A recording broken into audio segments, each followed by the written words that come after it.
Malasakit at dugo ang inialay ng mga tauhan ng Maguindanao del Sur Police Provincial Office sa kanilang aktibong pakikiisa sa isinagawang mobile blood donation activity sa lalawigan ng Maguindanao del Sur.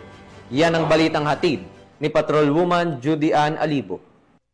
Makabuluhang hakbang para sa kalusugan at buhay ng mamamayan ang isinagawa ng mga kapulisan ng Maguindanao del Sur PPO nito lamang ika-8 ng Hulyo taong kasalukuyan sa pamamagitan ng isang mobile blood donation activity sa Sharif Aguac, Maguindanao del Sur. Pinangunahan ni Police Colonel Sultan Salman H. Sapal, Provincial Director ng Maguindanao del Sur PPO, ang naturang aktibidad, katuwang ang Provincial Medical and Dental Unit, Armed Forces of the Philippines at mga lokal na opisyal ng Sharif Aguac. Sa temang dugo ko, alay ko para sa Bangsamoro ay naglalayong makalikom ng sapat na supply ng dugo para sa mga nangangailangan. Isang hakbang na literal na nagbibigay buhay. Ayon kay Police Colonel Sapal, hindi lamang proteksyon ang aming tungkulin sa ganitong mga gawain. Nais naming iparamdam na ang kapulisan ay kaagapay ng bawat Bangsamoro sa panahon ng pangangailangan.